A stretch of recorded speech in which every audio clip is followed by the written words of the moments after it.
Ever feel like relationships drain you? Like the second someone gets too close, your brain short circuits? You shut down, ghost, overanalyze your way out of it, then wonder why you're still alone. You're not broken. You're just wired for avoidance. And here's the kicker. Most avoidants have no clue they're pushing away the very thing they actually want. Why does this happen? And more importantly, how do you fix it? Today, I'm giving you the exact steps to break the cycle. And in step 3, I'll show you a ridiculously simple technique that rewires your attachment patterns in just 2 minutes a day.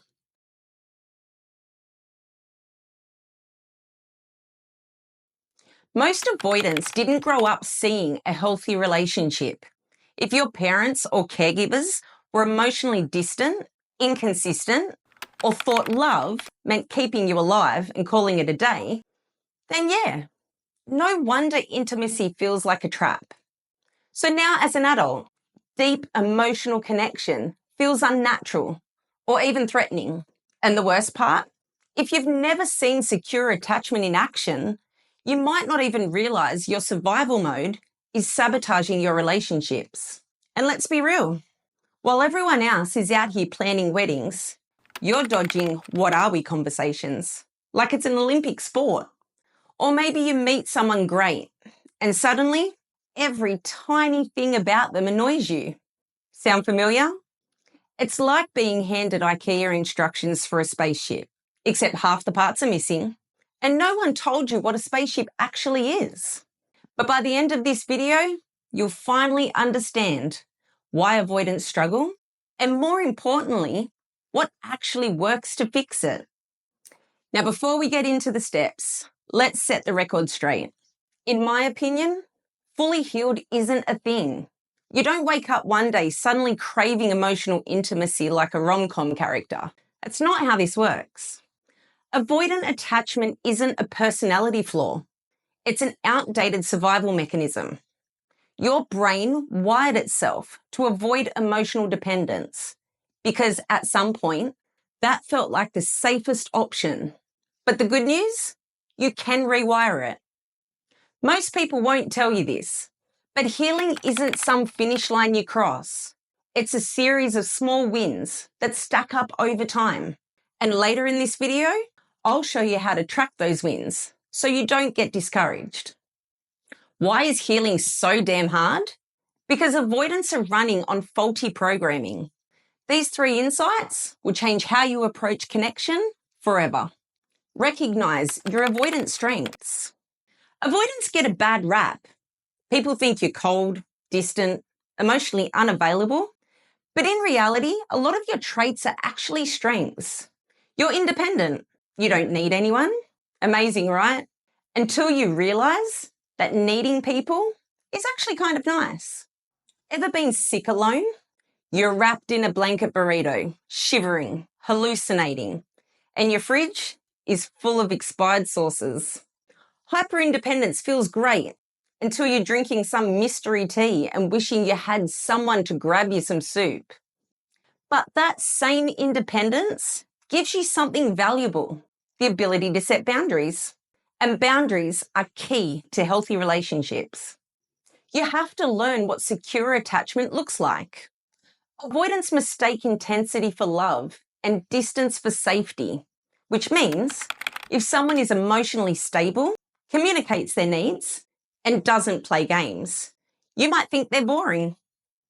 Ever had someone text back immediately and say, "Hey, I really enjoyed spending time with you," and your first reaction is too much, too soon, run? That's your avoidant brain talking. I'll break this down into a simple checklist in step 1, so you can spot secure attachment before your brain convinces you to run. Healing doesn't require therapy, but it helps. Not everyone is ready for therapy, and that's fine. But that doesn't mean you get to stay stuck in your avoidant patterns forever. The truth is, some of the most effective healing techniques can be done on your own for free. In step 3, I'll show you a quick 2-minute daily practice that's guaranteed to decrease your avoidant tendencies. So what's your classic avoidant move? Ghosting? Overanalyzing? Finding dumb excuses to leave? Drop it in the comments. You'll be surprised by how many people share your exact pattern. So now that you understand avoidant attachment, here's how to actually change it. Because knowing the problem isn't enough. You need a game plan. Step 1, study secure relationships. If you've never seen a healthy relationship up close, how the hell are you supposed to build one? Watch how secure people handle conflict without running or shutting down. Pay attention to how they communicate needs without fear of rejection. Your brain learns by example. If you don't have secure relationships in your life, your default setting will always be distance and self-reliance. Even fictional characters with healthy relationships can help rewire your attachment style. Yes, watching secure people interact, even on TV, trains your brain. Step 2, identify your avoidant patterns. Avoidance self-sabotage without even realizing it. The key? Catching yourself before you push someone away. The ick effect. One day you're into them, the next, they annoy you. Overanalyzing your way out of intimacy. Finding dumb reasons to leave. Craving connection, but only at a distance.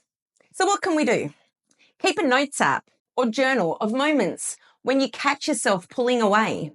Instead of running, pause and ask yourself, am I actually losing interest or just uncomfortable with closeness?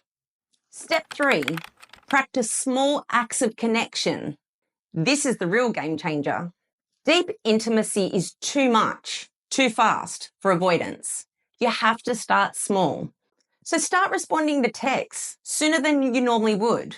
Hold eye contact for a few extra seconds. Express one tiny act of vulnerability per week. Your brain learns safety through experience. You don't need to go full open heart mode overnight. You just need to build tolerance for connection. Struggle with emotional conversations? Start by texting. Even a simple, hey, I had a great time today, rewires your brain for connection. Healing avoidant attachment isn't about becoming a different person. It's about becoming the version of you that can connect without fear. So what's your classic avoidant move? Ghosting? Overanalyzing? Deciding their voice annoys you?